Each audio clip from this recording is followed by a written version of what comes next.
ရွှေငါကြီးရဲ့ကံကြမ္မာဟိုးရှေရှေတုန်းကတာဝတိမြို့အနီးမှာရှိတဲ့ရွာကြီးတစ်ရွာမှာတငါသည်တွေစုပေါင်းပြီးငါးဖမ်းထုတ်ခဲ့ကြတယ်။အဲ့ဒီနေ့မှာတော့သူတို့ဟာတခါမှမမြင်ဘူးတဲ့ထူးထူးဆန်းဆန်းရွှေရောင်တဝင်းဝင်းနဲ့လှပလွန်းတဲ့ငါးကြီးတစ်ကောင်ကိုဖမ်းမိခဲ့ကြတာကော။ရွာသားတွေဟာဒီငါးကြီးကိုကြည့်ပြီးကြည်စားငါးကြီးကရွှေရောင်နဲ့ตึ๊လှတာပဲလို့ဝိုင်းချီးမွမ်းကြတယ်။တငါသည်ကြီးကတော့ဒီငါးကြီးကိုဘယင်မင်းမျက်စီဆက်တဲ့ရင်စုလောက်တီအများကြီးရမယ်လို့တွေးပြီးကောသလမြင်းကြီးစီကိုယူဆောင်သွားခဲ့ကြတယ်။ဘယင်ကြီးနဲ့မူးမတ်တွေဟာရွှေငါးကြီးကိုမြင်တဲ့အခါတိတ်ကိုအံ့ဩသွားကြတယ်။ဒါပေမဲ့ရွှေငါးကြီးကပါဇက်ကိုဟားလိုက်တဲ့အခါမှာတော့အားလုံးပဲနှာခေါင်းကိုပိတ်လိုက်ကြရတယ်။ဘာဖြစ်လို့လဲဆိုတော့ရွှေငါးကြီးရဲ့ပါဇက်ထဲကနေပုတ်စော်နာနဲ့အနံ့ဆိုးတွေတနန်းတော်လုံးပြန့်နှံ့သွားလူပါတယ်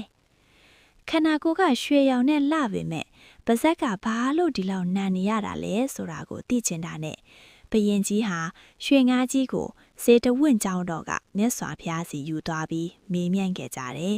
။မြတ်စွာဘုရားရှင်ကရွှေငါးကြီးရဲ့အတိတ်အကြောင်းကိုအခုလိုရှင်းပြပေးခဲ့တယ်။ဒီရွှေငါးကြီးဟာအရင်ဘဝတုန်းကကပိလလို့ခေါ်တဲ့ယဟန်တစ်ပါးချစ်ခဲ့ဘူးတယ်။သူဟာစာပေကျမ်းဂန်ဒီကိုတိတ်တော်ပြီးတက်ကျွမ်းသူတစ်ယောက်ပေါ့။ရွှေရောင်ကြီးကချင်းသူဟာမြတ်စွာဘုရားရဲ့တရားတော်တွေကိုသင်ယူပြီးသူတစ်ပါးကိုပြန်လဲဟောပြောပြသခဲ့တဲ့ကောင်းမှုကြောင့်အခုဘဝမှာရွှေရောင်ကိုယ်တည်းနဲ့လှပနေရပါ။အနံ့ဆိုးထွက်ရခြင်းဒါပေမဲ့သူဟာပညာတက်လာတော့မာနတွေတက်လာတယ်။တခြားယဟန်တွေကိုဆဲဆိုလာဆရာသမားတွေကိုရိုင်းရိုင်းဆဲဆဲပြန်ပြောတာတွေလုပ်ခဲ့တယ်။အဲ့ဒီလိုနှုတ်ကထွက်တဲ့အကုသိုလ်တွေကြောင့်အခုဘဝမှာပါဇက်ကပုတ်စော်နာနေရတာပဲဖြစ်ပါတယ်။မြတ်စွာဘုရားကရွှေငါးကြီးကိုတင်ဟာကပိလယဟန်မဟုတ်လားလို့မေးတဲ့အခါရွှေငါးကြီးကဟုတ်ပါရဲ့ဗျာလို့လူစကားနဲ့ပြန်ဖြေခဲ့တယ်။ပြီးတော့သူဟာအတိတ်ကအမားတွေအတွက်နောင်တရပြီးဝါးနဲ့ပူဆွေးက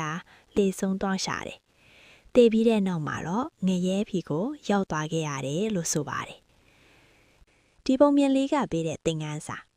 တာတာမီမီတို့လည်းဒီပုံမြင်လေးကိုနားထောင်ပြီးမှတ်ထားရမှာက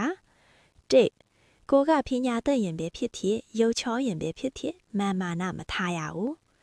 2လူကြီးမိဘနဲ့ဆရာသမားတွေကိုအမြဲရင်ရင်ကျေးကျေးပြောဆိုရမယ်3အပြောဆိုမရင်ကျေးရင်ကိုဘလောက်ပဲလှပနေပါစေသူတစ်ပါးကအထက်မကြီးတော့ဘူးဆိုတာပါပဲကဲအခုတော့လိမ္မာတဲ့ကလေးလေးအဖြစ်အိတ်ဆက်လိုက်တော့